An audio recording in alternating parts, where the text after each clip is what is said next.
అదే RTV app వార్తల్ని క్షణాల్లో చదివే అవకాశం ఉంటుంది. ఒక న్యూస్ పేపర్, ఒక టెలివిజన్ ఛానల్ మీ చేతుల్లో ఎప్పుడూ ఉంటాయి. కేంద్ర ప్రభుత్వం నిర్దేశాలకు మేరకు ఇవాళ దేశవ్యాప్తంగా ఆగస్టు 11, 12 1 నుంచి 5 సంవత్సరాల వయసున్న పిల్లలకి అంగన్వాడీ కేంద్రాల్లో 24 లక్షల మందికి, అదేవిధంగా 5 నుంచి 19 సంవత్సరాల వయసున్న పిల్లలు పాఠశాలల్లో, జూనియర్ కళాశాలల్లో, ఐటీఐలలో, పాలిటెక్నిక్లలో చదువుతున్న విద్యార్థులకి 84 లక్షల మంది, వెరసి 1,13,00,000 మందికి రాష్ట్రంలో డీవార్మింగ్ డే సందర్భంగా ఈ 2 రోజుల్లో అల్బెండజోల్ మాత్రలు ఇచ్చి ఈ డీవార్మింగ్ చేసే ప్రయత్నం చేస్తున్నాం.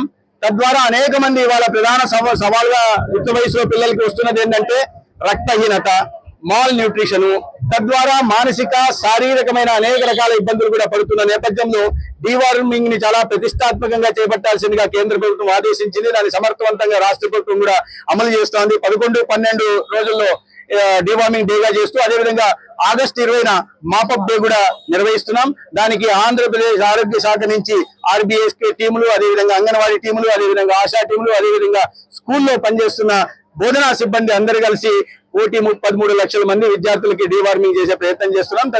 తద్వారా వారి భవిష్యత్తులో ఇతర రోగాల బారిన పడకుండా ఒక ఆరోగ్యవంతమైన సమాజాన్ని విద్యార్థి దశ నుంచే, చిన్న పిల్లల దశ నుంచే నిర్మించే దశగా కూడా రాష్ట్ర, కేంద్ర ప్రభుత్వాలు చర్యలు తీసుకుంటున్నాయి. నీటిపారుదల వ్యవస్థ పూర్తిగా దెబ్బతింది. ముఖ్యంగా వైద్యానికి సంబంధించి హాస్పిటల్ అయితే దుర్మార్గమైన పరిస్థితికి, దారుణమైన పరిస్థితికి రావడం జరిగింది.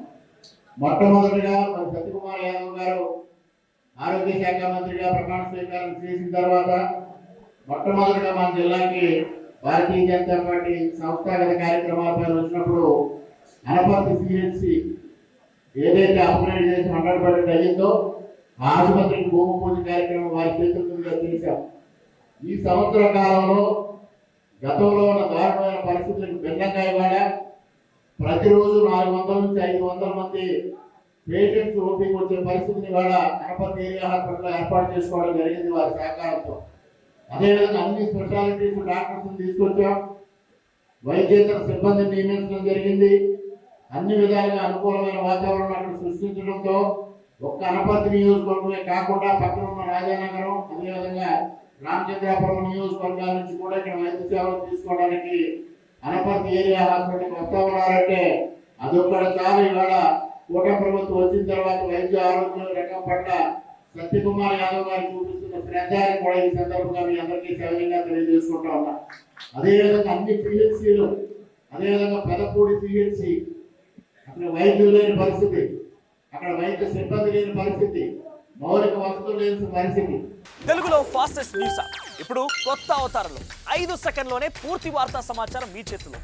సోషల్ మీడియా ట్రెండ్స్ మీ కళ్ళ ముందుకే live TV and voice search options తో ఇప్పుడే డౌన్లోడ్ చేయండి. యాప్ లింక్ డిస్క్రిప్షన్లో ఉంది.